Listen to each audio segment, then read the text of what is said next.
Wagwan guys, it's another day, a beautiful day. Tuko hapa tena na tena tunataka kuchunguza ndio watu waitwe heroes. Wametoka wapi? And yes, today next to me niko na the Don. The one and only, anasema anaitwa Bughaa. Bughaa wa town. Mambo ilichemka, ikachemka, akatuletea conscience. Sidhani kwa mtu mwingine alikuwa amefanya collab na conscience. Just kept. Paul, tuambie Bughaa, how are you? I'm easy like Sunday morning. Hey, you're easy like Sunday morning. Yeah. Na hizi phrases unatoanga wapi? Bwana unakuwa na phrases mingi ukasema mambo imechemka ikakuwa jina kubwa. Unazi trademark? Yeah, kuna zile trademarkiwa, kuna zingine tu zipite wasewaji nice nazo. Watu waji nice nazo. All right, thank you for coming. Shukran. So this is Alpha House. All right. So we are here talking about the greatness, basically from where you've come from. Uko chini in your sorry. Uko chini before uanze muziki to now kwenye unaitwa Bughaa wa town. So introduction tu kidogo, Bughaa ni nani? Okay, kwanza introduction, Bughaa ni Karuga Kimani. Karuga Kimani. Yeah. I'm a father of four. A father of four boys. And I'm a businessman. I'm a farmer. Real estate agent as well. A musician. A friend to many. Yeah, man. A father of four sons. Yeah. Mimi najua watoto wako social media. Bana ni masoshi kutuliko. All right, so Bughaa ulizaliwa wapi? Mimi nataka kujua kwa ulizaliwa. Okay, mimi nimezaliwa Naivasha. Nikagrowia Kisii, Transmara, Kampala, Nairobi. Naivasha, Kisii, Transmara, Kampala, Nairobi. Yeah. By virtue of your parents being yeah, my dad alikuwa businessman. So we used to move around with him all the time. So akienda hivi, akirudi hivi. Yeah. But do you think that's the reason why wewe uko that close na your sons? Yeah, sure, kwa sababu najua maboy ni maboy tu. Akwe ni mzae, akwe ni mtoi, atabaki tu kwa. Haizi change akwe mdenge. Yeah. So the only person azamutrain kwa aman ni budake. Babake. Kwa sababu mama atajua tu kwa mama. So vile mimi niko sahi, it's because dad alinipatia platform ya kuwa karibu na yeye na kuna na few things, how to move around, how to solve your own problems. So lazima pia nionyeshe maboy wangu vile tutasurvive hii mtaa. Yeah, man. I know that you are not fully Kenyan. Yeah, my mom is half Indian, half Kenyan. Hey. Yeah. Unasema huko na damu ya Uhindi. Yeah. Na kwa ngoma zako siweki hata siku moja vibe ya Kihindi. Hata with dancers 5 million tujai kwa hiyo song. Tutaweka. Sijui kubonga Kihindi lakini siwezi kosa a few words naweza rusha hapo ndani zi make sense. But your dad is Kenyan. Yeah, Kenyan, yes. Oh, okay. Yeah. So primary ulienda shule wapi? So Raima nilienda mimi nimesoma Kilgoris. Uko trans. Uko Mgwenkizo huko. Full. Yeah, full. Your whole primary school. Yeah, whole. Then nilisoma Naivasha Sampuera, sikumbuki jina kwa sababu was younger. Yeah, and then nika move hivyo. Then sasa nikaingia Kampala nikapiga high school yangu pia nikamaliza. Oh, you went to high school in Kampala? Yeah. Okay. Shule inaitwaje? Huko system ni kama huko? System huko ni fair. Huko ni normal. Huko ni fair. Huko ni fair. Huko ni fair. Huko ni fair kwa sababu tulikuwa tuna control vizuri shule. So huko nilisoma shule kadhaa. Sikumaliza moja, nilikuwa mtukutu sana. Nilikuwa na control mbaya sana kwa shule. Na huko hata kuna story later on nitakuuliza, nasikia hadi ulilipa watu wasimame wale kama wasilale. Mbaya sana. Guys, I hear Bughaa once told someone nitakulipa 100,000. I'll pay you 100,000 shillings. Yes, usilale. Usilale the whole night. Na ulilipa? Of course, wase walisimama jo. Wase anataka do manzo. Ukaambia mtu tu akuangalie, asilale. Si anataka do, acha nimpatie task rais. Wewe simama mpaka kwari. Then ukaenda shule kadhaa? Yeah, nilianza na St James, nikaenda Seta High, nikaenda St Lawrence, ndo nimaliza. Umeenda shule 3 form 1 hadi form 4? Hadi 6. Oh, hadi 6. Oh, ilikuwa hadi 6. Then uliingia kampo ama Kampo, ukaanza nikaingia biashara? kampo. Kapiga semester moja. Nikaona huko napoteza maidha. Ulienda kampo wapi? KIU, Kampala International University. Iko Uganda bado. Ukapiga sehemu moja? Nikapiga sehemu moja, nikaambia mzae mimi naona hapa nikaa ni fitu napoteza. Niko na potential pale ingine. So one semester ukaambia mzae wako awechorea, but nataka kurudi shule sasa nimalize. So that at least nimpatie sati yake. I feel fit. Unataka kurudi kufanya nini? Nataka kufanya IT tu, niko nafanya IT. Oh, wewe ni mtu mashini. Okay. So that's where you've come from. Yeah. Sasa you had a wife. You had ama you have? It's complicated though, because I was married before I divorced, and then I got another person. Yeah. Now, all your 4 sons, are they from the same mom? No, they come from 3 different baby mothers. Yeah. Umesema ni 3 different? Yes. Wote ulikuwa married na wama ni? No, only one. I was only married once before. Once before? Okay, so there was one back in the day, who you guys had a little bit of social media tough breakup, so to say. Yeah. Nini ilikuwa ina go on at that time? Because I have seen later on you came and said it was a tough phase. It was crazy, man, because you know me, I never imagined in my life like I could break a family because of something that I can't change, or maybe you know. But I think it was a good thing to me, because I didn't want to come to terms then. But I think it was meant to happen, so that I can change so many things, because from that time till now I've grown so much, and I've seen better success than before. Yeah. After separation? Yeah. So when I think ulikuwa una hurt. Yeah, I was hurting too much, man. You took to social media. You know the thing, what was happening behind the scenes, it was so painful. So I could not take it as a man. So I just said, let me just come clean, so that whenever you see whoever, judge them for who they are. Don't join us. We are not together. Yeah. Mtu akifanya ushenzi yake huko, don't put it on me. So kila mtu abebe msalaba yake, sikuwe ati ni mtu wa fulani, unajua.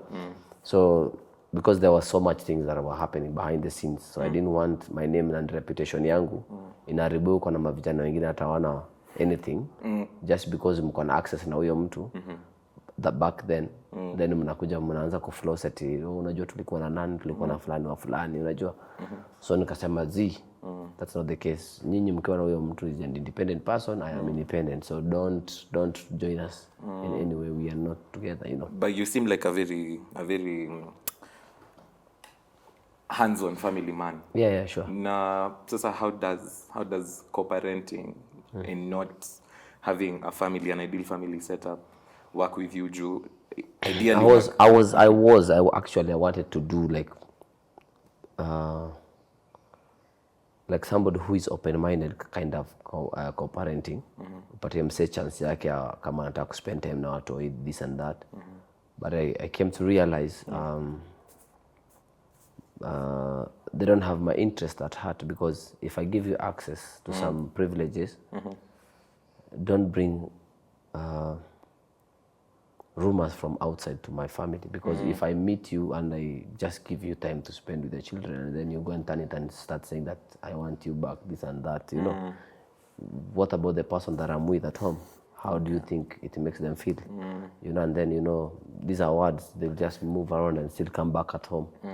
And then if you're putting me in a tricky situation, because the person I'm with at home maybe will feel like they're not safe with me, because I might be trying to get back with the previous partner, or maybe I'm giving them so much attention, but I was just doing it genuinely, just like a father to sons. I cannot deny access to my kids, the mother to the kids, the kids to the mother, because at the end of the day, these are their children. They have that bond, relationship. I don't want to be in between. Basa unakuta and then nimepatiana msee access but haoni kama ni kitu ya maana, and then anakuwa yuko busy, so I feel like kila mtu tu afanye vitu zake. When time is fit, then people can sit down and talk about it, because I feel I need to set my boundaries. Kila mtu a respect boundaries ya mwingine. If it's time for co-parenting, well and good. If there is nothing we are doing, because what is co-parenting? Everybody play their part. But if there is no part you are playing, you can as well just be easy. I will play the whole part as KRG. So you're playing the whole part? Yeah, sure. For all the 3? Yeah, the 3, yeah. Okay. Yeah. Apart from the firstborn, at least the mom tries to, you know, nurture the boy, you know, try and advise him, and you know, yeah. But for the rest too, I do everything for them 100%. Oh, so their moms are not like very present? Yeah, and they are very busy. That's what they said. They are very busy. Their mom said they are very busy? Yeah. Oh. That you need to if you need anything from her, you have to give her like an update of 2 weeks. You have to book her 2 weeks. She's too busy. For her son? Yeah. All right. And how does that make you feel, being someone who has come from a relationship, a father-son relationship, where you've seen an ideal home with your parents? Yeah. Inakufanyanga ufeel aje kuona watoto wako hawapati time for their mom, ama mama yao hapati time for them, na wewe ulikuwa up for an ideal family? It is what it is, man. Maisha ikihappen, it may happen. Always reverse some things. You know what you do. Just pick up the pieces and move on, man. Unafeel tu vibaya ukiendanga?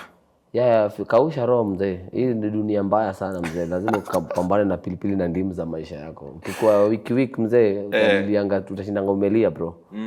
But you have to just be a soldier for your children, you know. Yeah. And move on, because the life itself outside there, it's a tough one, so you have to be tougher than it. All right. Yeah, man. Talk to me about Fast Cash Music Group.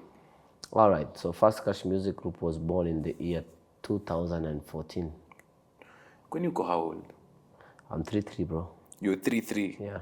2014 is 10 years ago. Yeah. So you started this when you were? I was in early 20s. Hey. Yeah. So, ukakuwa CEO by then? Yeah. I signed a couple of artists. First signee was Arrowboy. Uli sign Arrowboy? Yeah. Okay. Bandana. Who else? Spizzo. Alvindo. Prof. A couple of other artists. Sasa wengine tulikuwa tunawaka nao per project. Yeah, kama Magic Senga. Yeah. And others. I can't remember all the names that we worked with at that moment. But my idea, I never wanted to become an artist. I never wanted to be an artist. Ulikuwa tu nataka kuwa I just wanted to mwenye label, ni push brand zangu. Though I didn't give them whatever I wanted to achieve in the music industry. I just wanted them first to build their own brands. And then after that, now introduce the business part of it. Were they older than you? Others were older than me, others were younger Bado than me. ukawa sign? Yeah. What made them believe in you? Is it that umeshikwa na doyo design that you would have given them maybe facilitation of resources? I guess, unajua kama label owner, the vision that I had that time and the goal at that moment was just to put out music first and push the brands to the different levels that we could manage.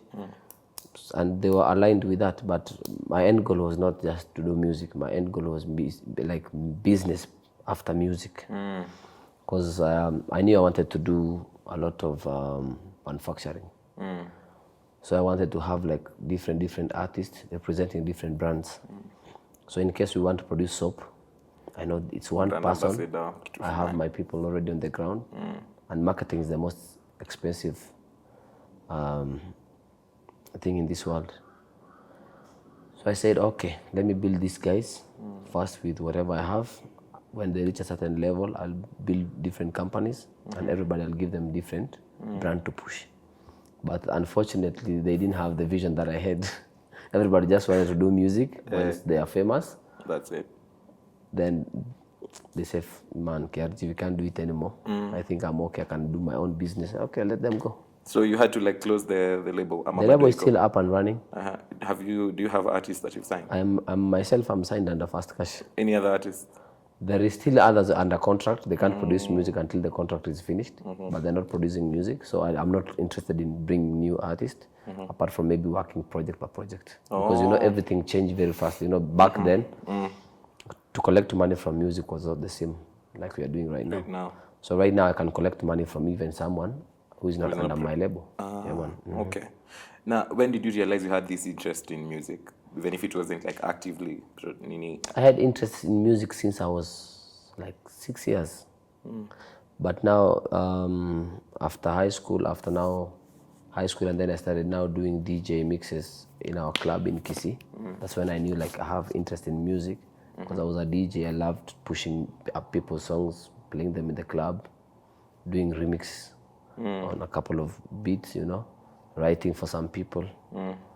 Yeah, that's when I knew I have something. Okay. Yeah. Sasa KRG unasemanga wewe ni msanii wa serikali. Yeah. What does hiyo inamaanisha nini? Unajua msanii wa serikali ni jina kubwa. Inaweza kuwa inamaanisha kumbe wewe ni mtoto ama wewe ni nephew wa Msanii wa serikali inamaanisha. You see, every other artist wanakuanga against the government. Because wanataka kukaa side ya wananchi. Wanadhani huko ndio kuna sympathy. Wanasahau kwamba the government is me and you. Hakunanga mtu ati serikali ni fulani na fulani. Everybody, sisi na wewe ndio serikali. So tukikuwa against the body that is governing the whole country, tutakuwa ni kama watoto wako against baba yao. So the best thing is tafuta zile challenges zinawapitia mtaani, mnapitia mtaani, utafute solution. Ukienda ku address the people in power, unawaambia this is the challenges and this is the solution. Si kila saa tu kwenda kulia na kuanza kuteta. That's the representative, like the whole meaning ya msanii wa serikali. Yeah, tafuta problem na solution. Si kuletanga tu problems na ujuna solution. Yeah, man. Nasikia unajuana na over 10 governors, 20 senators, 100 MPs. Yes. Now, almost half of all MCAs in Kenya. Hii ni maajabu. Almost. Unatoana wapi na watu? So wako tu huko Nairobi, bro. So unapatana tu na Nairobi? Yeah, it depend mnajuana aje. You know, for me, luckily for me, nilianza hustle zangu kitambo. So nilianza kurub shoulders na hawa say hata before they were not in before they were in any position, you know. So they are my personal friends. You see now, kwa sababu msame kwa kitu fulani na unajua kuna mahali ulimshikilia, hata labda akifanya campaign ulikuwa na this and that. Unajua haizi kusahau. Unajua, because me I believe in value for value, not to take money from people. Give me what you got, I give you what I got. Unajua, you rub my back, I rub yours. Yeah. So would I be wrong to say that you in your political affiliation? Yes. Would I be wrong to say that in your political affiliation, you are more pulled to the side of the government than the opposition? Believe you me, people in power, they are all the same. The people in opposition, they are my friends. The people in the government are my friends. But now interests, they shift every time. Because if there's some business I'm doing with you, with Raila, I will do it. Because at the end of the day, we want to win. There is nothing in between. Bro, siasa ni mchezo ingine uwezi understand. Hawa wase wakiamua wanataka kuongea, tunakutananga places wase wao. Wa ODM wako hapa, wa UDA wako hapa, na tunakaa sisi ma boys tuna chill. Ikifika ni saa serikali na nini, kila mtu anarudi kwa timu yake. Sasa kila mtu akirudi kwa timu yake, wewe unaenda wapi? Here comes the money. Here we go. Money talk. Mimi nitaenda winning team.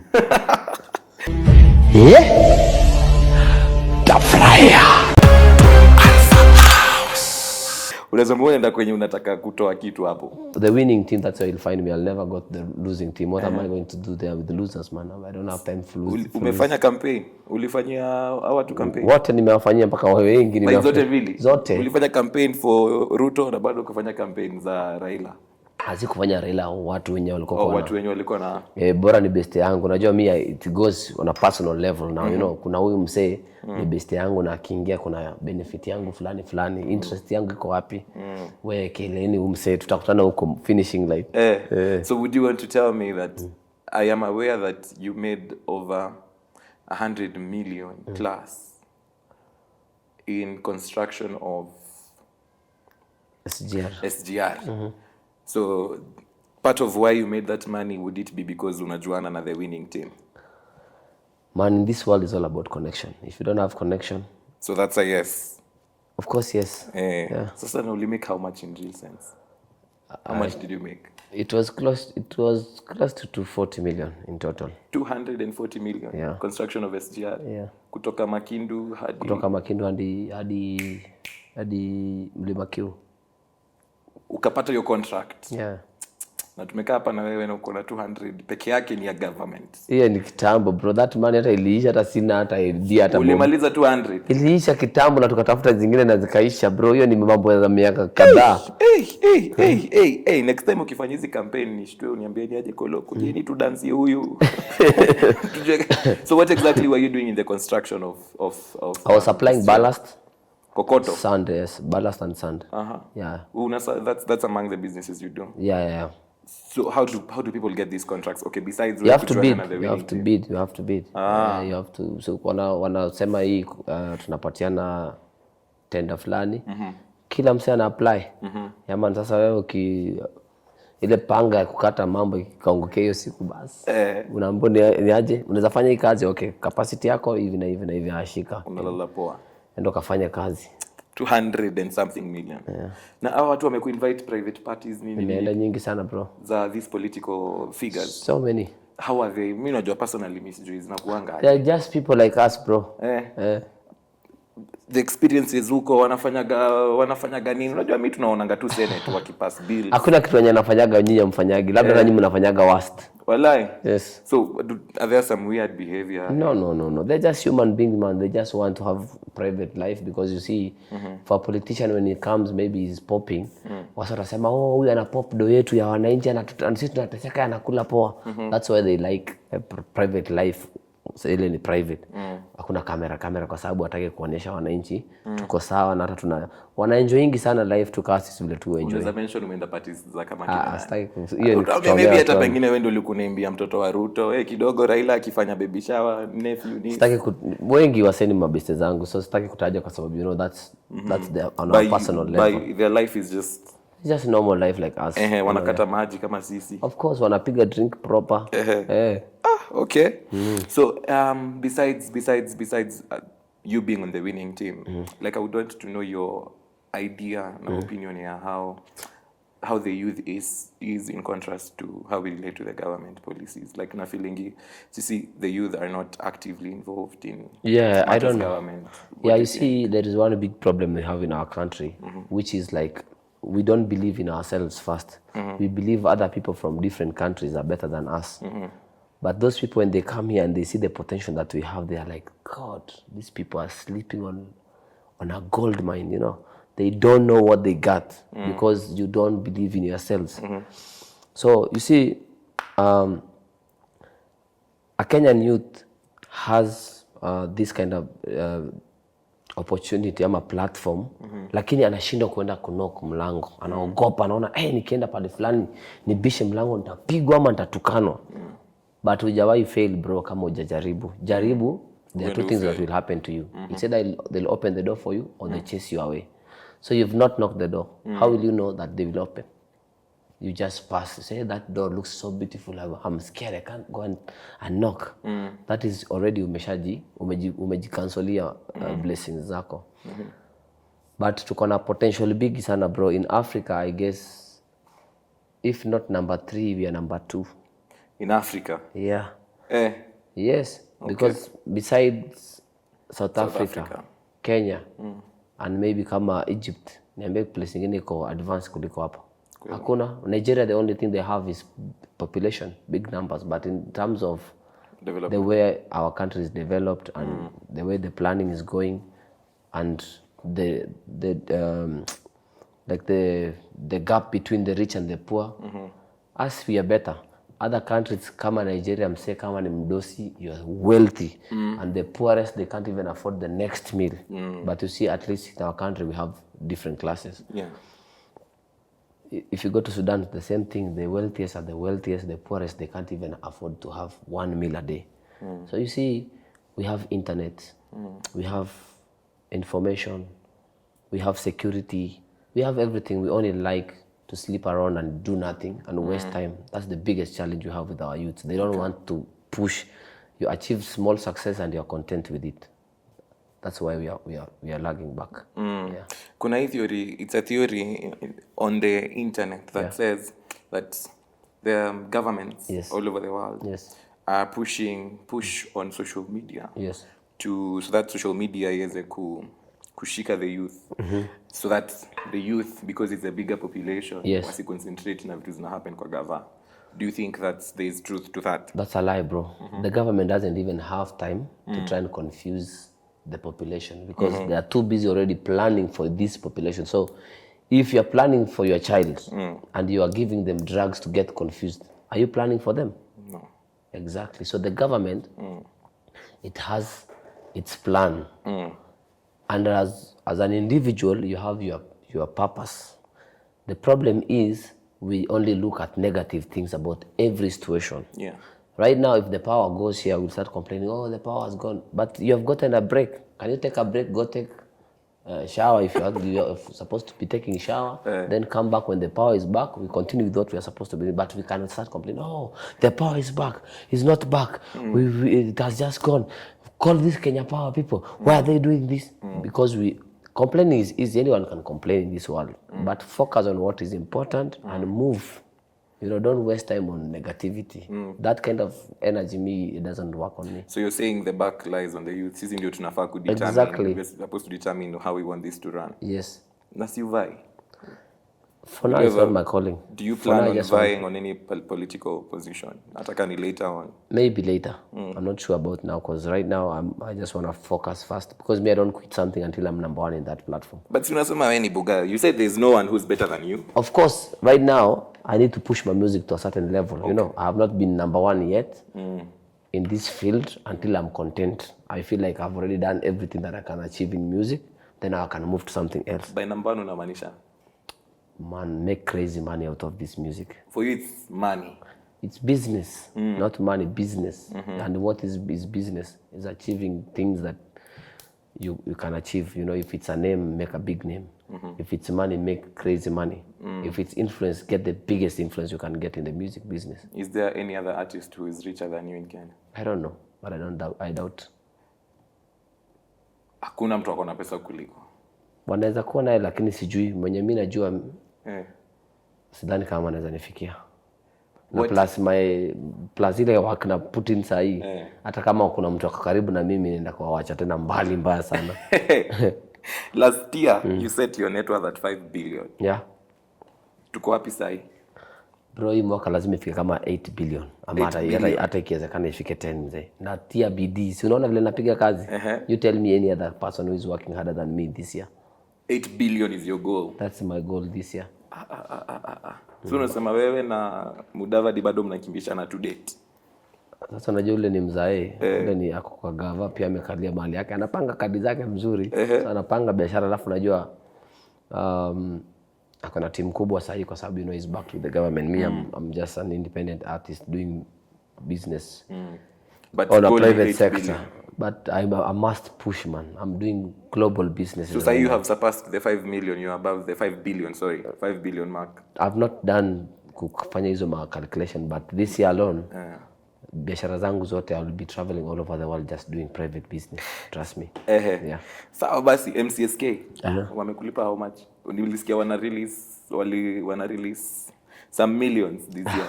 Last year ulilipwa na MCSK. Hizo ni za wasanii wale upcoming ndio wanafuatilia hizo vitu. Na sinaonanga wasanii wakubwa wakiteta kuhusu. Hizo ni vitu za ufala, hizo mimi hata sifuatiliagi. So MCSK ilipe isilipe. Mimi sijalingi mambo hizo do. So how much money have you ever made in music, like one at a go? What's the most? You know, music pays in different platforms. You can be going to perform for a show, that is money still. On royalties, that is money. In endorsements, that's still money because it's music that made you famous. You know, so if you get different, I've gotten different deals, like 5 million, 6 million. At a go? Yeah. Okay. So kwa mziki, in the music career, sasa venye tunajua Kenya as it is. Yeah. How would you rate KRG? When is the dawn? Yeah. When is the dawn? Out of looking at all the Kenyan musicians that we have, KRG the dawn ako wapi? You see now for me, sijiratingi na wase wa Kenya because hakuna kitu tuna compete na wao. Hakuna pahali tunapatana nini tunatafuta nini kwa field yao. You get? So mimi najiekanga tu mimi ni Mkenya representing my country globally. Umesema wewe usumbuani na wasanii. Sisumbuani na sasa mse local. Okay, sasa mimi nitasumbuana aje na watoto wadogo. Wenye hata wajafocus hata wajui kwanza watakula aje hii wiki yote kwanza ishe. You get? Sasa naanza aje bro. Una get?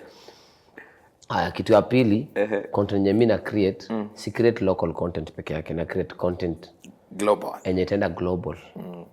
When the time is right, muziki yangu itasikika every corner in the world. You get? So ni kupush tu, so I'm just baking new cakes for the global market. So I don't really focus on Kenya alone kwa sababu muziki zangu wasa wanasikiza Chile, Venezuela, Jamaica, Russia, Middle East, UK, US. So I can't really say that I'm in Kenyan music industry alone. I can't do that. So do you have a dream Kenyan collab sasa kama how concentrate on Kenyan music? I do have a couple na kwa pipeline sitaki kustaja wasanii. Already ushazifanya zenye ungetaka kufanya? Niko na zingine zenye tunadu.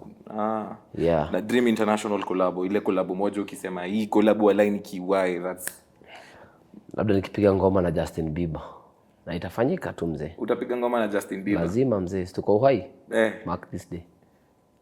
Umesema utapiga ngoma na Justin Bieber. So that is your dream collab. Yeah. Mbona Justin Bieber? Because ni star. Ni msemfiti ya muziki yake ni fine. Msema amekuwa star from way back. So for an upcoming artist mwenye anataka collab na Bughaa, unalipishanga collab? Ina depend sasa. Ina depend umeni approach vipi. Na kama unalipisha utalipisha how much? Collab si kitu ya kulipishwa mzee. Kama uko na vibe fiti, unaweza kufanya hata bure. Bora kuna business part of it, bora kuna split sheet. Juu unajua kulipisha mzee. Mimi nishailipia collab kadhaa, yes. But kulipisha mzee collab inaoneshanga tu kuna poverty mentality. You understand?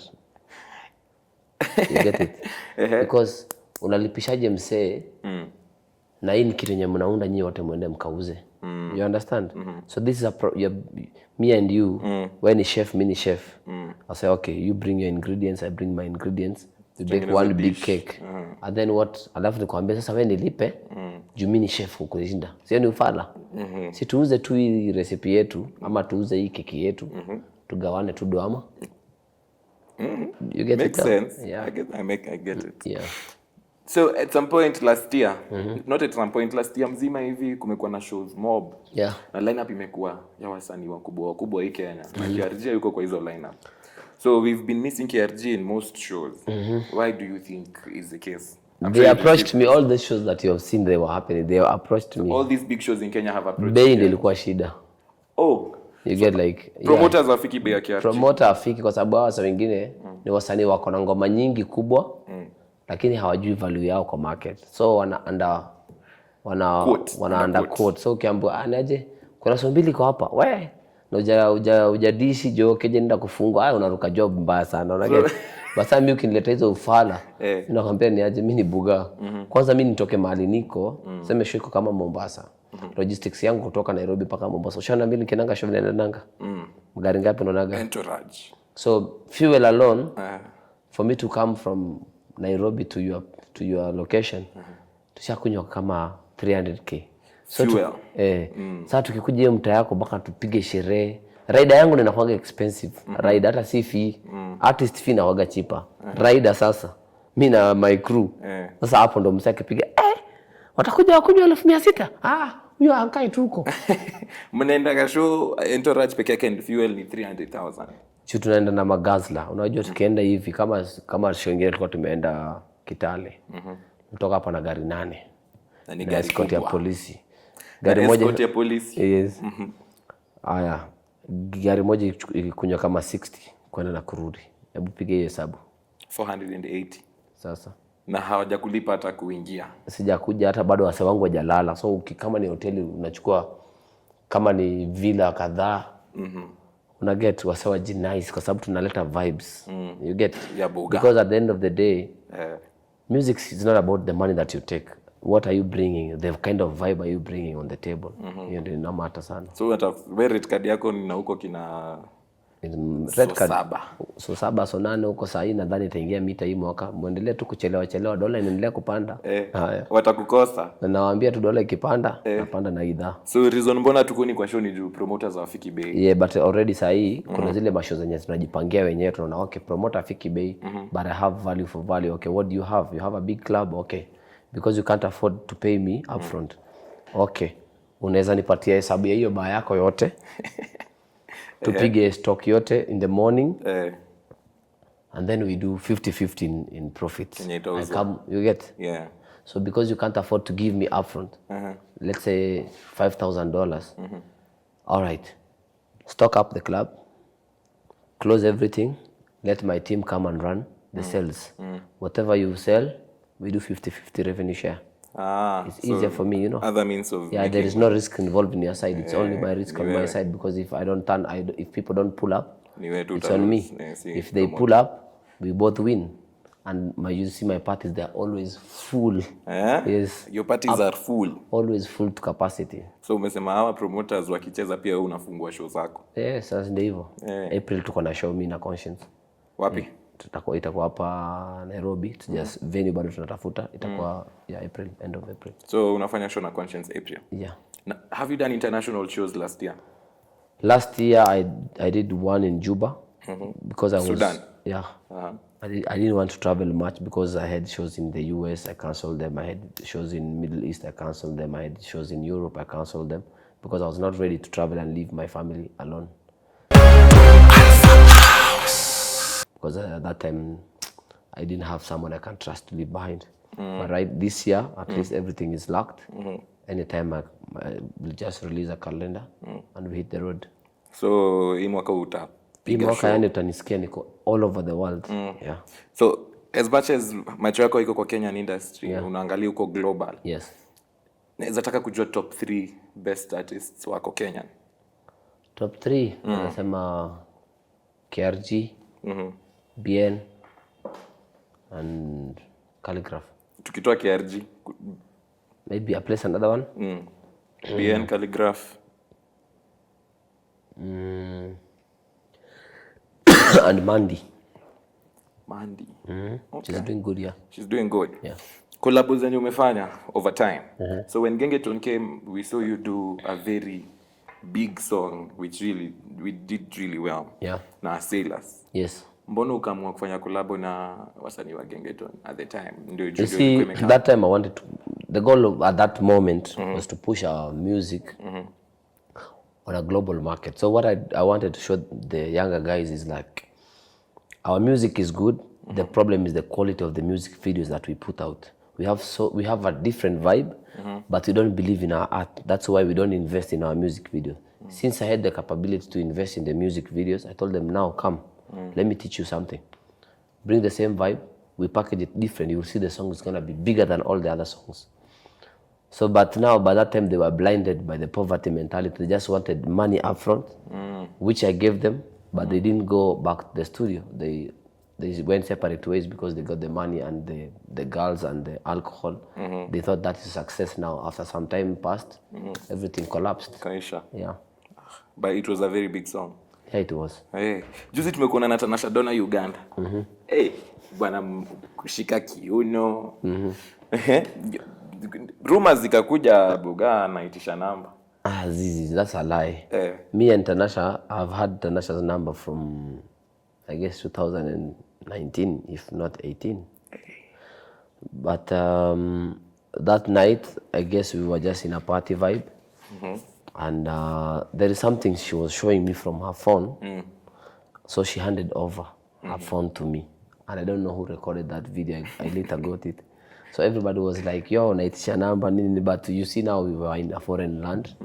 We were just having a vibe.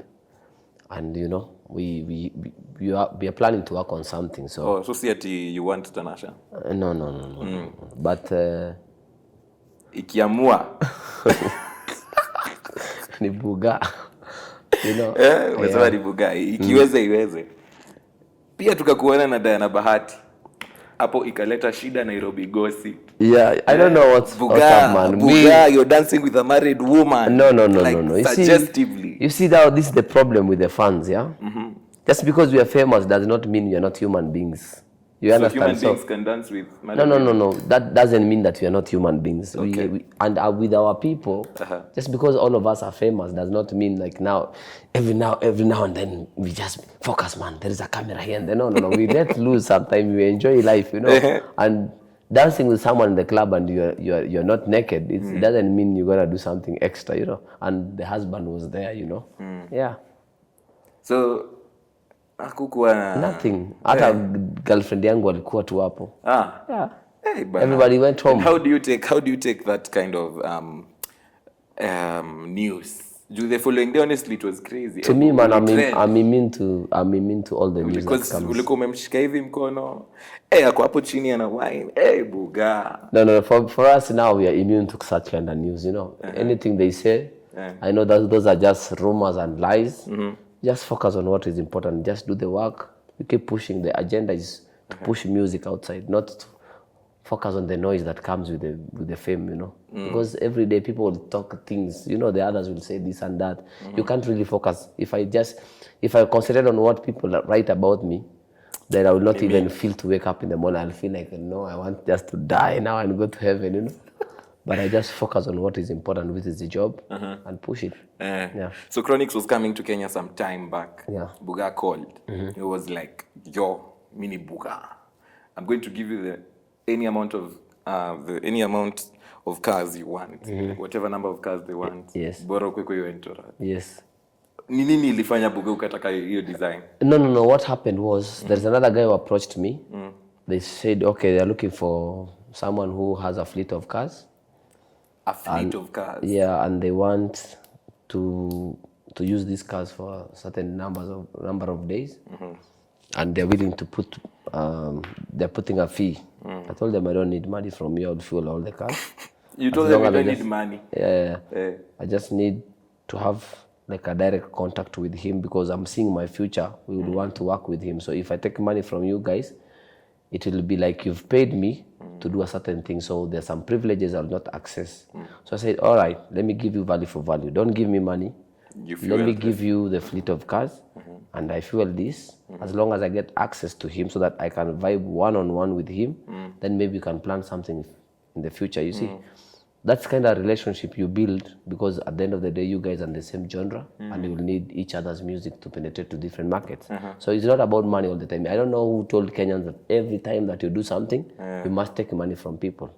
You understand? For me, I don't. Money is never the agenda. Money is just to facilitate our goals. Yeah. So nasikia you were the driver. Yeah, I was. Then he got into the car you were driving. Yeah. Ukamua wende unabeba Chronix. Yeah, I just wanted to have a moment with him. So how was it relating with Chronix? It is good. He's a good youth. Yeah. Ulimchezea ngoma zako? Yeah, I played a couple of my songs. I played a couple of other artists too. Yeah, and we vibed. We enjoyed the whole trip from the airport to the hotel to a couple of other places. So it seems like all the artists that you are working with, you have been friends with. Most of them, you see, for me to work with someone, it's good to have the chemistry, to relate with them, sit with them, understand why they are doing the kind of music they are doing, so that when you're going to the studio, you're not just going there to throw lines because you think you're an artist. You understand each other. You connect. Then after that, because you see now, music for me is like getting into marriage. So if I have a song with you, that means I have a relationship, me and you forever. So if I don't know you well, maybe I might say something one day in some interview and you're pissed off. Yeah. And you don't want me to talk about it any day, you know. So, but if I know you well, I know what pisses you off. I will never say that, and I'll never mention anywhere else. You get it? So, and also when it comes to business, because the kind of music you're producing, the money will not see it now. We will never see our money now. Music money you'll start getting it after 10 years, after you build a long profile.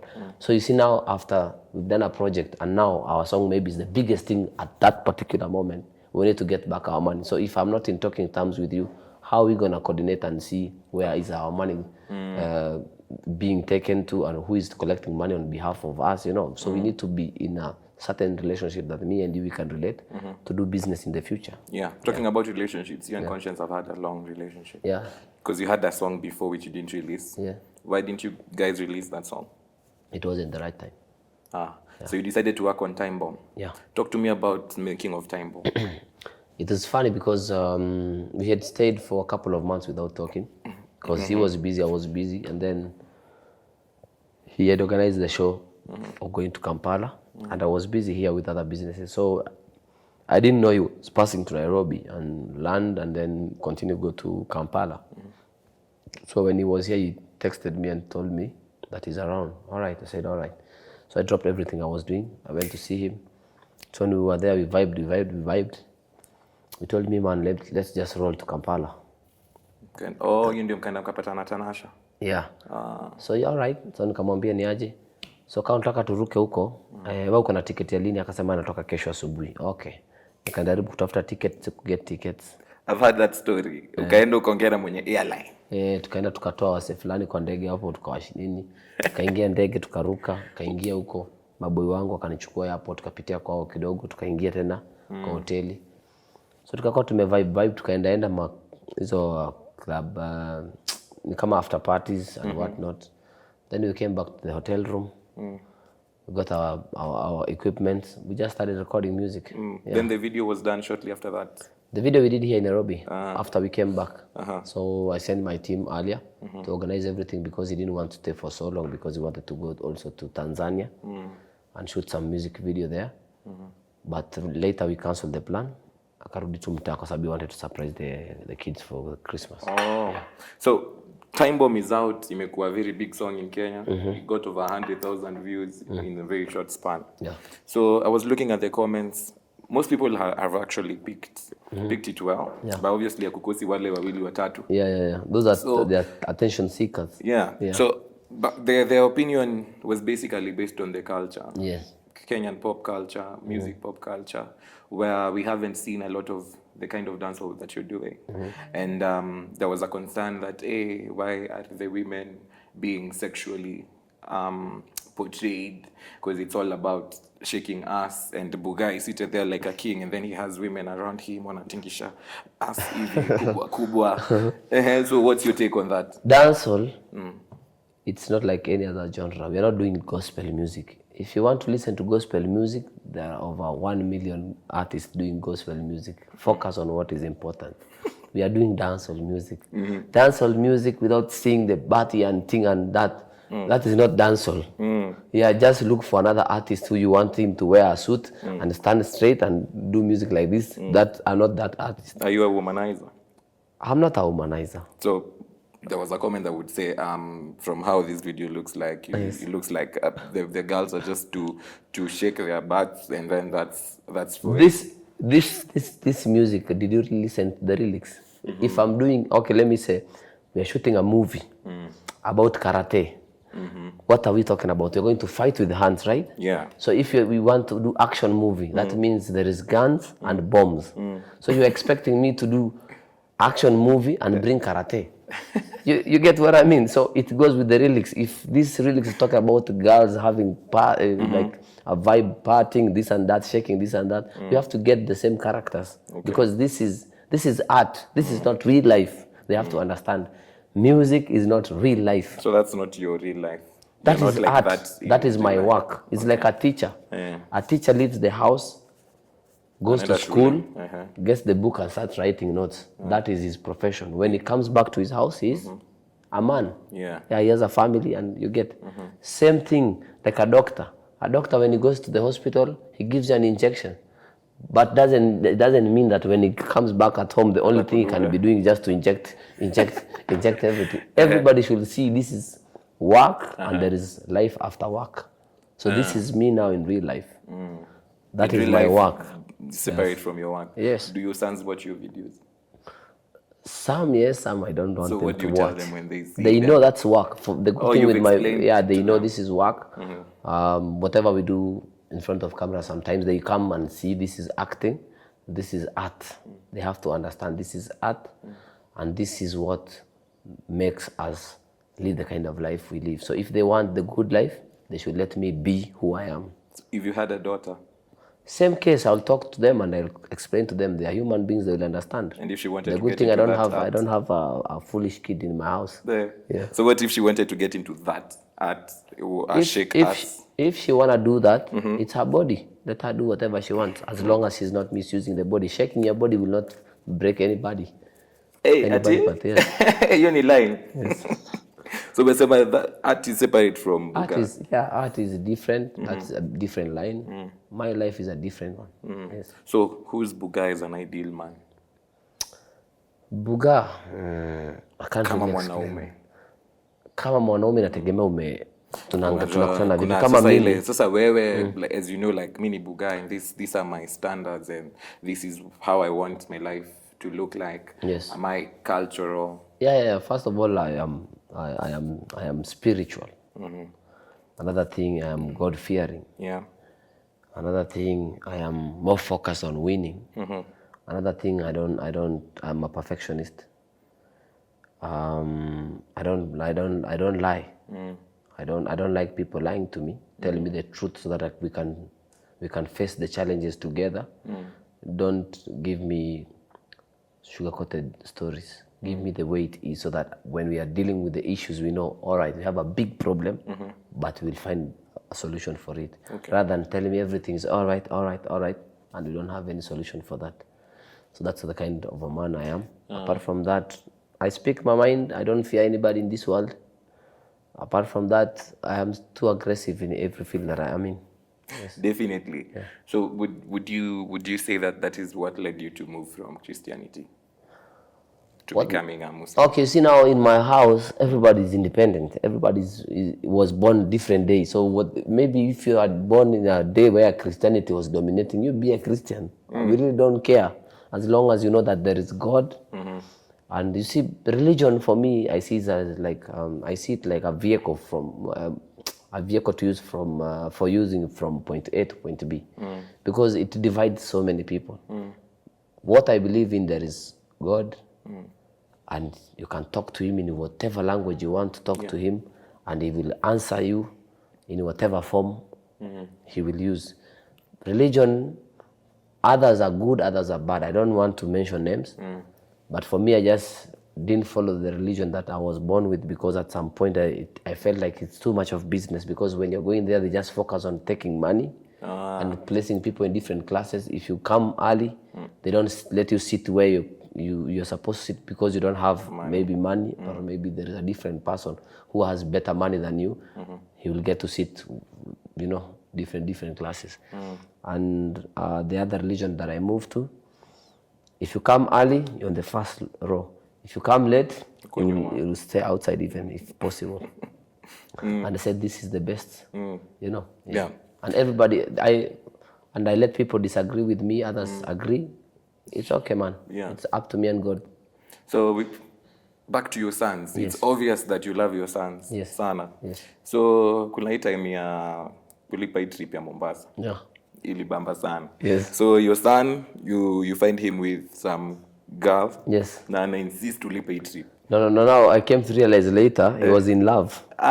So, and this girl from the same school had told him to come and influence me to pay for a trip so that they can go and have fun in Mombasa.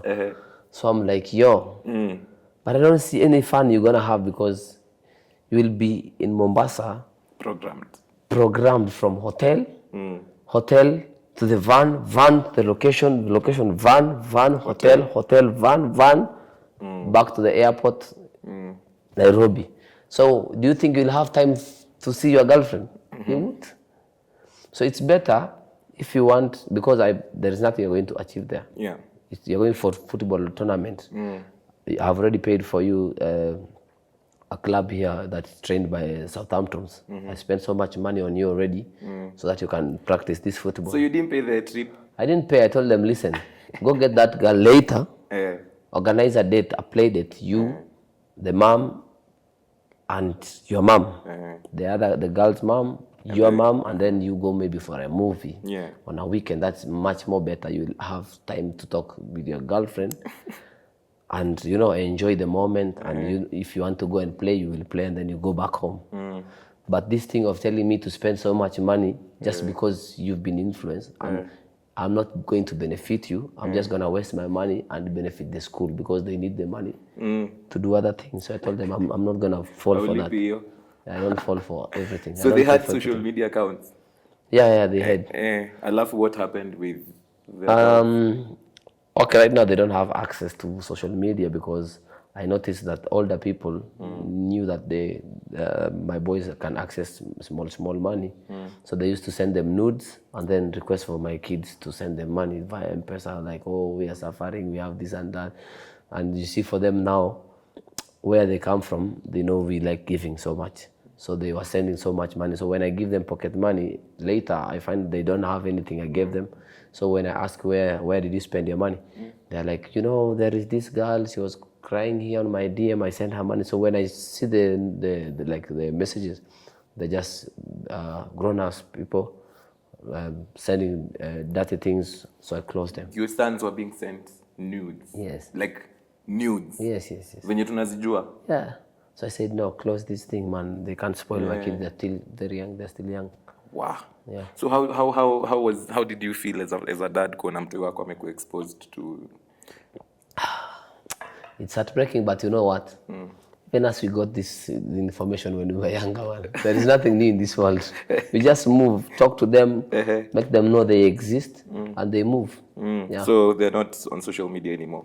They post, they watch, but I don't give them time to go to the DMs. You can't do anything on the private. Yeah. So if you have your phone, Instagram, it's locked. I have a password for it. You can only view, post, come out. Yes. But I see you are very close with them. Hata juzi senye tulikuwa tuna shoot down, ulikuja na wao. That's how you spend. Yeah, because you see now for me, from that day till today, we live in the same house, but we never met. Oh, shughuli. Yeah, we have never met. So because in the morning, they wake up earlier than me. By the time they come back from school, I'm not at home. By the time they go to sleep, I'm not back. I come late in the night, in the morning again, so we can spend the whole week. We are still in the same house. I can hear them maybe moving up and down in the morning when maybe the drivers are taking them to school or this and that. But during the weekend, that's the time I get to spend with them. So, because I can't even relax during the weekend, so the best way to spend time with them is just take them with me in the car. No drivers, just me and them. We move. We spend much more time. Yeah. Talk to those people who are sending nudes to children. I already told them, man, don't do that to my children. Don't send nudes to any person who is younger than 18. 80? 18. Oh. Yeah. Okay. So, ni last year, Actually, 21. Don't send anybody who is younger than 21. You're going to spoil their life. You're going to confuse them. Yeah. These things will confuse them. Yeah, they will confuse the younger ones. Send to the older generation. We need them. Ulisikia wapi? Ulisikia wapi? Ulisikia wapi? Ulisikia wapi? Yeah, man. So last year, kwa page ya Nicholas Kioko, a young lady, ana pop, anasema Bughaa is my father. Yeah. Na mama yake anasema, Kajoji. Yes. Huyu ni mtoto wako. Yeah. Kajoji, this is your daughter. She has the same ears. Ukaambiwa hata macho mnafanana. Yeah. So apparently, she was 19 at the time. Na hiyo ni last year. Ulikuwa bado 3-3 ama 3-2? Nilikuwa 3-2. Ulikuwa 3-2. So minus 19. So that means nilipiga hiyo shot.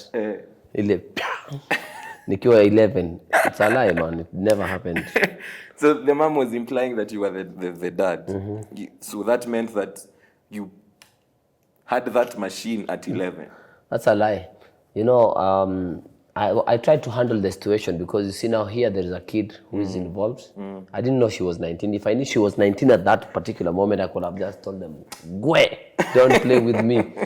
I thought she was younger, so I wanted to deal with it so that I don't have to break her. I don't just turn her off and tell her, "I'm not your father." So I wanted to take it slowly so that she can also understand that I am not your father. Maybe your mother is confusing me with someone else that looks like me. And now I sat down with her I explained to her where I was at that particular moment when she was born. And I also gave her proof. And yeah, we talked about it after some interviews. And now she came to realize that, yo, I'm not your dad.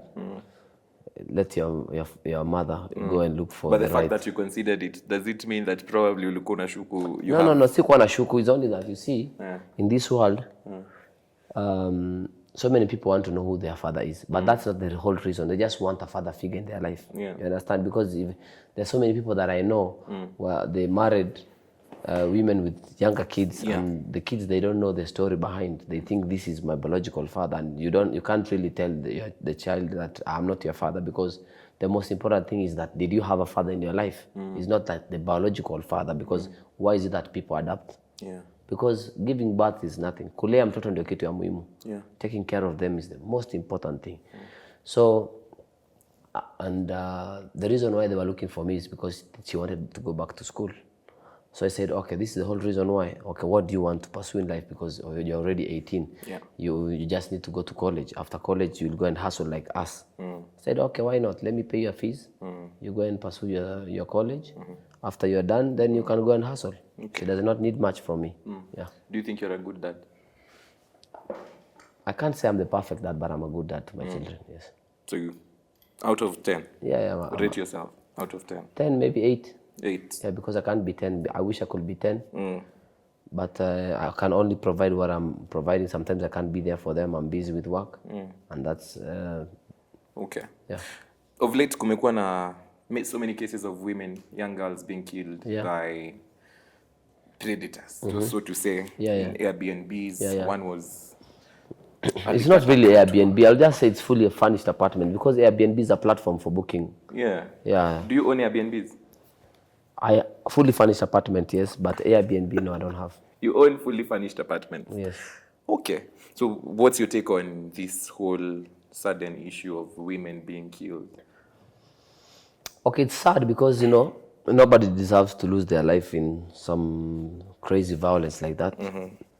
It's bad because also there are people trying to justify that this was wrong and this one was right. There is nothing like being right and wrong when someone loses their life. It's only that it's happening in apartments, but people they are killing each other every day. Even on the roadside. Even the day before yesterday, my assistant lost his phone and some valuables at gunpoint at outside our neighborhood from some thugs on a motorbike. And last year, there's another a boy that was killed in our neighborhood by some thugs too on a motorbike. They used a knife. Yeah. So you see, this habit of killing people so that you can take something from them is not good. There are better ways to hustle, even if there is difficult times financially in this country. I think we can find better solutions to our problems, not killing each other. Yeah, because if you kill me because you want to take, let's say, 1 million from me, that 1 million will not even sustain you 3 months. So how many people will you kill? It can't sustain someone for 3 months. Because once you've stolen money from someone, you can't sit down and eat the money comfortably. You will be hiding. And hiding is the most expensive activity in this world because you can't go outside yourself. So whoever you are sending already know you are being looked for. So you have to pay more so that they keep quiet. So for how long will they keep quiet? True. Yeah, so let the people just hustle. If you can't hustle, look for someone who can, hustle on your behalf. Be a friend of that person. Okay. Yeah. Are you in money laundering? I don't know what is that, man. Wash. They say KRG pesa. Wash. That's There's a time KRG uko kwa gari with stacks. Yeah. And then you said, I remember you were asked how much that was. You didn't even know exactly, but you said it was about 10 million. Yes. So bringing the question, if you are in wash, because many people in your comments, especially post. This money that I had there, it came from Central Bank of Kenya. It is a legal tender from the government. So if you have your money in your bank account, you can withdraw any amount of money you want. You get it. So I don't know who told people that because you carry cash, That you go wash. you do some funny businesses. If having cash was illegal in Kenya, they could have not been printing notes. Cash. They could have left everything to be, you have to withdraw from the bank to your mobile. They could have said, okay, from today, henceforth, don't carry money. You understand? Yeah. But money is there to be used. You can trade with it, you know. And you see now for us, we do so many cash businesses because if, for instance, we want to buy something from a farmer in a village, you can't tell them about the M-Pesa because they don't believe. They think maybe you'll send money and reverse it. Yeah. And you want to buy so many things, and then before you organize for logistics, you can buy from different markets. So you can't be going and sending money. Also, you know, sending money and withdrawing money also consumes a lot of, you know, you're charging so much money to move money around. So why not withdraw money, go pay people on the ground, collect everything that you need to collect, organize your logistics, come and take and go to the market. Yeah. So in the same video, you were talking about a deal that ulikuwa unakataa. You were saying, me, I do not want 90 million. Yes. I'm speechless. 90 million wasn't making sense to you. You see, I'm a hardworking guy, and I know my value, right? Yeah. So I know the kind of task you're giving me, I will need to spend so much money to convince other people to push their agenda. So I have to do like the whole calculation. If you give me this kind of money for a certain period of time, I will spend almost half of your money to push your agenda. And I will need to convince people and pay them also to do the job on my behalf. Because you want to achieve maximum results in some particular period of time. You have given me time limits. So I cannot take small money because I want to please you. You understand? And I'm not hungry for that. I told you money is good, yes, but it's not everything. So if you want me to, if you give me a certain task, give me enough. How will I say? Facilitate me enough so that I can deliver on your job. You understand? You cannot send me to Mombasa and in a car half tank. I can't reach there. I'll reach maybe Machakos and start calling you. So you want me to deliver? Give me full tank and give me extra more just in case I decide to speed up. I will speed up, get there on time. If I reach earlier, the better for you. You get it, but as long as you reach there safe. That's how I work. Okay. So you were having a conversation with the client? It was my manager, yes. Because he had gone there, we had two companies that wanted us to sign a deal with them. So I was seeing who is the highest bidder. So you weren't going to take 90 I was not going to, I had another bidder who was willing to put 110. Oof. Another one wanted to put 90. Who will you go? 110 million? Exactly. So when in Bughaa? Yeah. Okay. So ushekwa na mama? No. You have never been sponsored? No. Show hivi akwambie KRG. No. Me I deal with that, man. Me ni hardworking man already. Me nimejipanga na maisha yangu. So hii pesa yote si mama, some shosho? I have friends who are older than me, but it doesn't mean society ni wa mama wangu. They're just friends and maybe business partners or, you know. Yeah. So when you found this kind of cash online, you don't fear for your life? How, man? This is a safe country. Yeah. You don't even think of owning a gun or maybe hiring security? Because I have security already. Oh, you have security? Yeah. Okay. How much do you spend on your security? Roughly, estimate. I can't put a certain amount because it depends where we are going. Sometimes if you're going for events, we need many guys. If it's a private business, we don't need many guys. Like today, you see, I came here alone. I came only me and him. Yeah. So ina depend shughuli ni gani? Inategemea tunaenda shughuli gani and the location. You see, kuna location ukinitajia tu, najua uko mpaka twende na watu.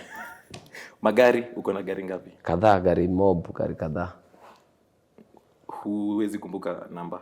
Si unajua niko na gari zingine na sijui ziko wapi, but ni gari zangu. So nikienda hujui ziko wapi? Niko na gari mob, mabesa zangu wamechukua. Vingine marafiki zangu walichukua kitambo hata sikumbuki hata number plate, but when I go on my portal naona so I own this car, but I have not seen this car in a couple of years. Marafiki zangu. Si mnipe hizi gari. Watu uko na magari, marafiki zako wanachukua, unasahau. Zingine walichukua wanasema wananunua na wajalipa paka leo. It's crazy, man. Marafiki tu hawa. Marafiki wanafanya mimi niteseke Nairobi, bro. Okay. Na manyumba, because you have multiple. I have a couple of houses. I don't want to disclose the locations. But I have a couple of houses, yes. Nairobi, but you still run businesses bado kwa furnished apartments. I have some, yes. I have other rentals in other towns too. Yeah. You own Casavera? Yeah. We are 4 partners. Yeah. So it's yours, you're not like a face of Casavera? No, we are 4 partners. Yeah. Mkapelekwa kotini because you took and posted a photo of a young lady. So how was that being taken to court because of posting? It was crazy because you see now people came there to party and they were okay with the photos being taken, and then later you see somebody is going to the court just to try and milk you money. But it's okay, we move. Does money guarantee you happiness? Bro, money gives you a lot of happiness. Don't ever take that bullshit of money does not give you happiness. Money gives you happiness, bro. If you don't know how to spend your money on happiness, come look for me. I will show you where money can make you feel happy, man. So money gives you ultimate happiness? Money gives you security first, gives you confidence, gives you... money can buy you anything you want. Trust me. Yes. So how much will you have made for you to say, hapo nimefika, nimeretire? There is no limit of money, bro. You want to hit a T? Any amount that you can bring to me, I will take. Even if 5 shilling, I will take. 1 million, I will take. I will still be chasing money. Even because even old people eat. What do you eat? Food from? Yeah. You spend money on everything. Even power alone is money. Breathing alone is money, because even your lungs, you have to take care of them. You have to pay doctor. Yo, check this part, and everything revolves around money. Unaendaga pedicure na manicure? Yeah, of course. You have to take care of yourself. Yeah. How much have you won, Leo? I can't really know, because the last time I bought clothes, I don't even know, because now I have a team that just take this from this year. They just buy for me. I just find things. This is what we're gonna wear this week. This is what we're gonna. If you're going for interviews, like I have a couple of clothes also ready for different contents. You see, now you cannot be wearing one cloth. You see that because you're representing the whole brand. So others we buy, others we are given free to push. You know, I'll be partners with others. You know, yeah. This watch. Yeah. How much? This one I bought long time. I bought in 2017, but it was $27,000. $27,000. $27,000. Yeah. How much is that in Kenya shillings? The rate then was around 110 or something. It was. Assuming it was 27,000, tuseme hata ni 100. So that's that around 2.7 back then. 2.7. Yeah. Hiyo umevaa kwa mkono na mtu atakukata. Tanikata aje, tanipata wapi bro? Mimi sitembeagi peke yangu. Okay. So how old were you when you touched your first million? 17. 17 years old. Your first million. 208, yeah. Enyewe hata mimi singeendelea na shule. That's why you told your dad I'm quitting this thing. Yeah. So you were 17 when you touched your first million. Yeah. And then How old were you when you started hustling, Basi? 17 still. I was still hustling. You started hustling and got your first million? Yeah, because you see now, me started hustling when I was like, okay, I'll say I was doing my side hustles after school, the holidays. I could come back at home with a couple of things that I bought from Kampala, sell them to my friends. Then when I go back to school, I didn't spend much at school because my uncles also, they were in Kampala. Yeah. So they used to come and see me and leave me with something small. So when I come back home, I'm coming with a lot of money still from school. Something small, ukishikanisha ikafika. And then now when I come for holidays, we had a club in KC. So I'm working there part time, and I was making around 7,000 in a day. So and I'm not spending this money because I'm sleeping at our home. Eating at home, so I'm just, and I don't have a girlfriend. I'm not buying anything. Just just keeping the money, saving. So by the time realize I didn't even know, because I didn't even have a bank account, because you see now this bank account I was operating, it was under my cousin's name. I was young, I didn't have an ID. So for you to open a bank account, I have to use his ID to open a bank account, but I'm the one serving the account. So I'm servicing the account, I'm just depositing. I don't take the money out. So I was just depositing. So when I want to withdraw something, I have to come with him. He present the ID, I sign. You get what I mean?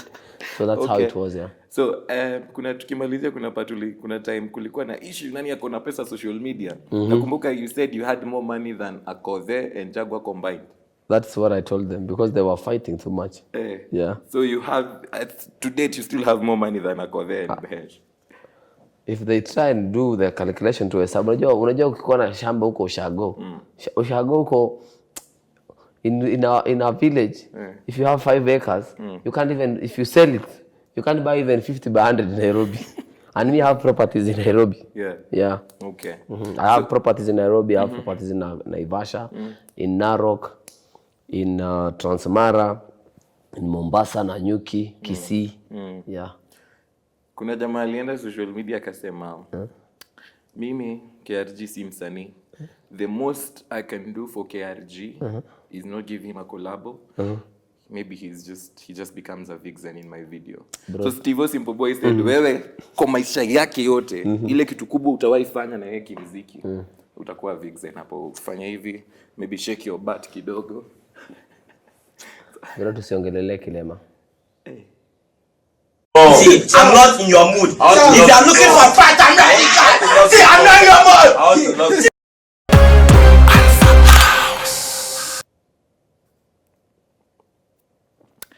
Alright, tusiongelele kilema.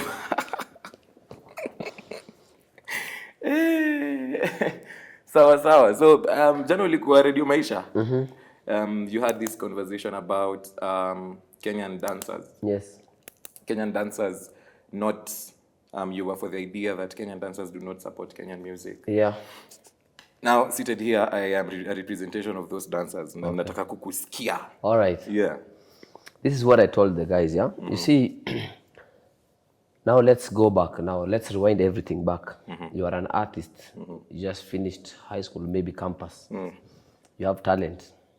You don't have any money. You have talent with you. So your boy or your friend has a studio. Yeah. He's also your same, like, let's say you're on the same level, but him is a producer, he has equipment, and you have another friend who has maybe equipment to shoot music video, but you have dope talent. Yeah. All of you don't have any money. So you have audio set up, you have the talent, and you have the video part of it. You record all of this. But you see now, after you produce this, where are you taking this music? To the market. Online. So that you can sell this music, and then whatever you get, now you can come pay producer, pay the video director, and you remain with something. Yeah. So where are you expecting to support from? From your neighborhood, which is your audience, your local audience first. So charity begins at home. If local people cannot support you, and you see now, right now in Africa, or the entire world, you already know big names. Because you can say Burna Boy, Wizkid, Diamond, this and that. These are the competition. You want to showcase your talent with these people. And these people have already built a brand. But the local people, when you want to take your music is dope, not that you're singing a bad song. Yeah. Your song is nice. Then now you want to go out. You say, yo, since I know you, yo, bro, what's up? I see on your TikTok you're dancing very well. Please, can you dance for me? They say, yo, I charge to dance. You have to pay me this and that because I've built a brand for myself. You get? So that is poverty mentality, because this artist will not go anywhere. Yourself, you dance for free for other people. So that means you want to kill your own when they want to rise, but you promote other people. And you're the same people who are saying Kenyan musician will never go anywhere because you can access them. So you underestimate people because you have access to them.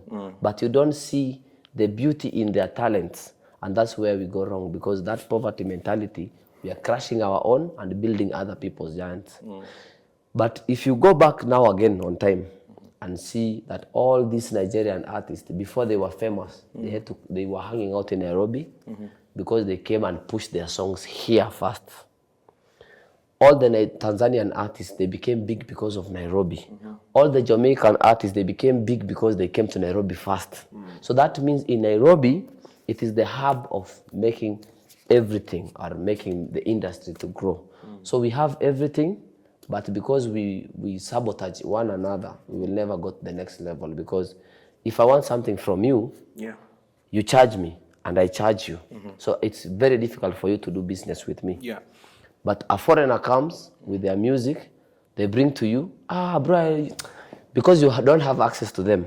You leave everything you are doing that day, you follow them everywhere they are going. You spend money, your money, chasing them, and you will never meet them again. They will never repost you.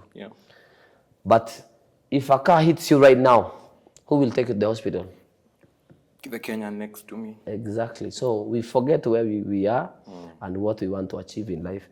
Let me tell you, the cake is too big that they think it's too small that one person must shine, but the cake is too big.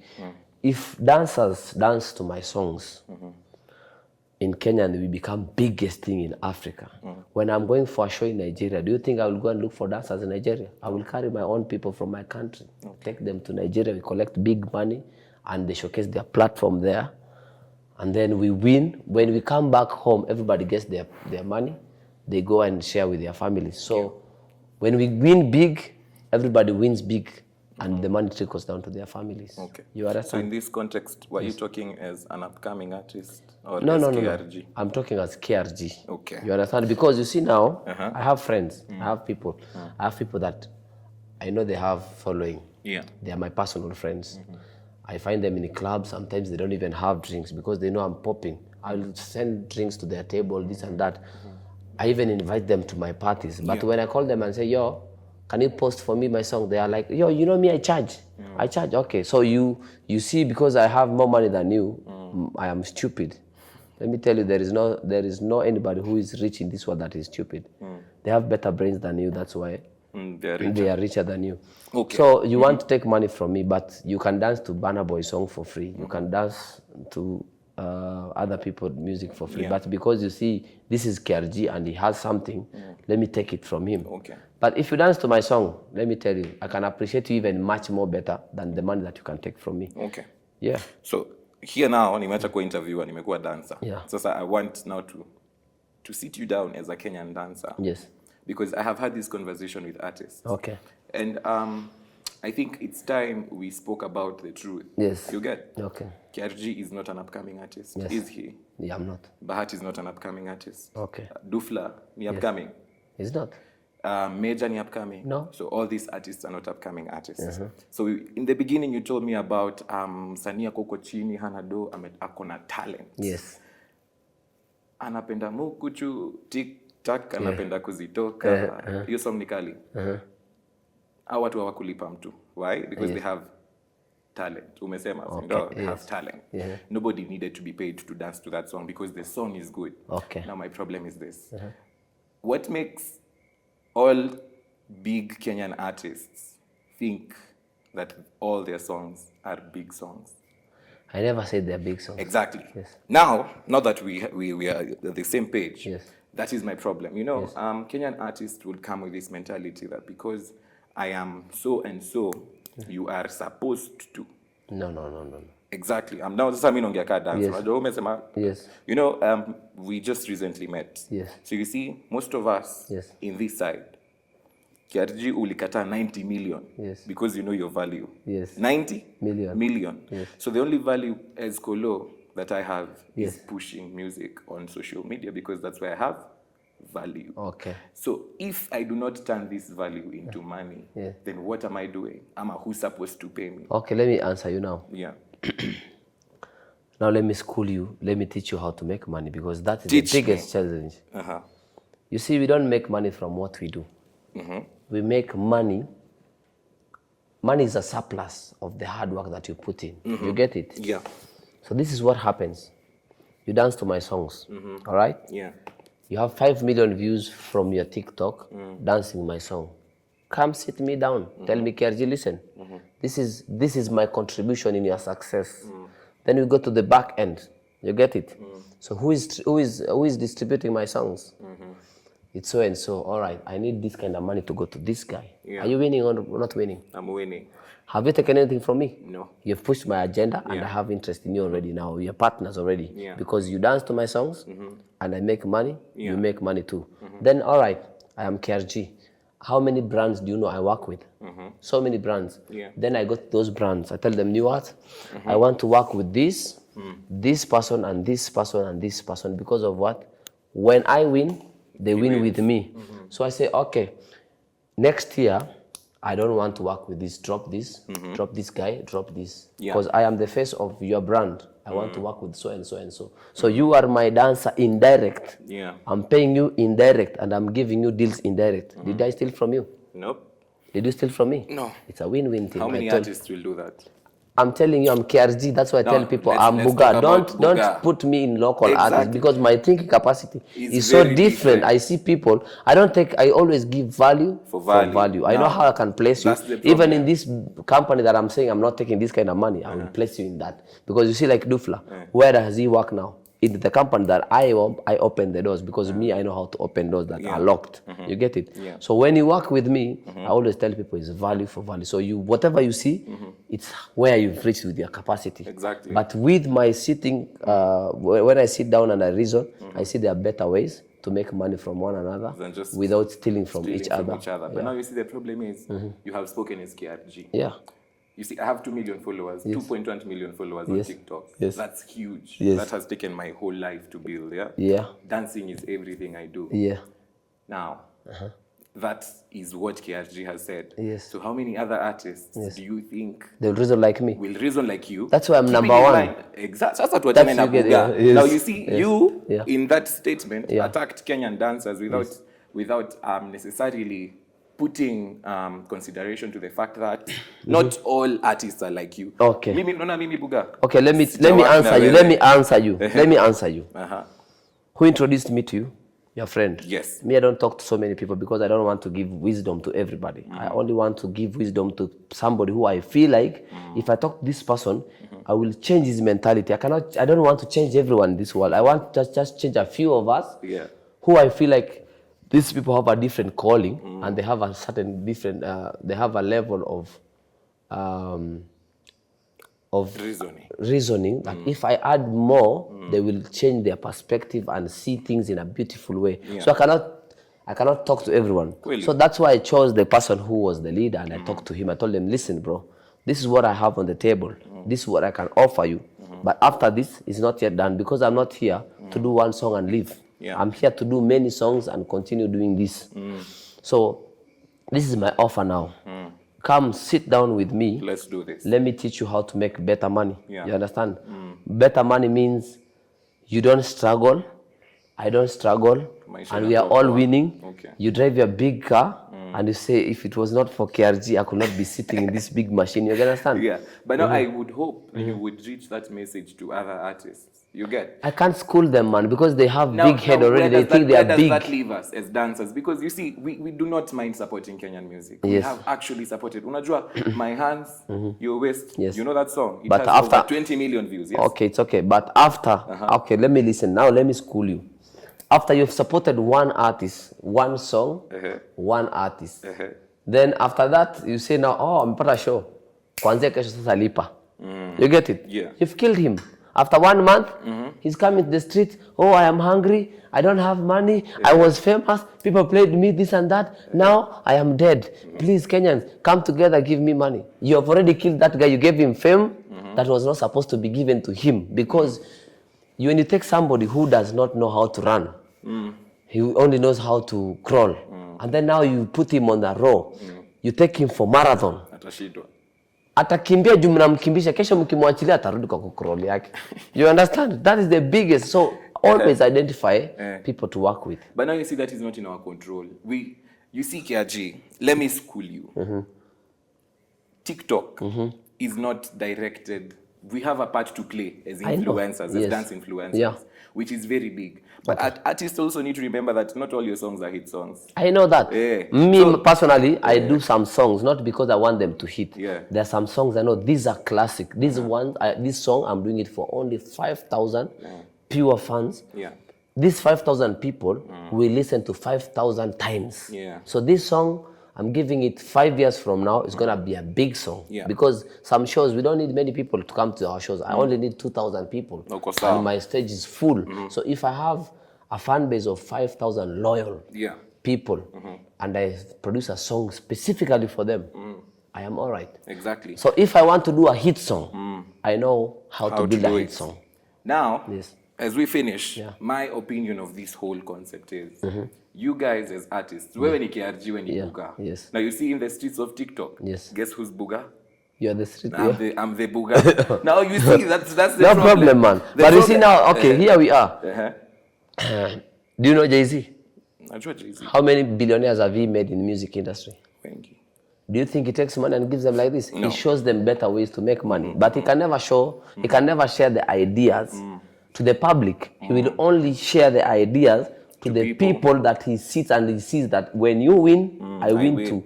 You win, I win too. So I cannot share my wisdom to every other artist. What do we do to other artists? Because you see, that's their business. But now it affects me as That a dancer. is their business.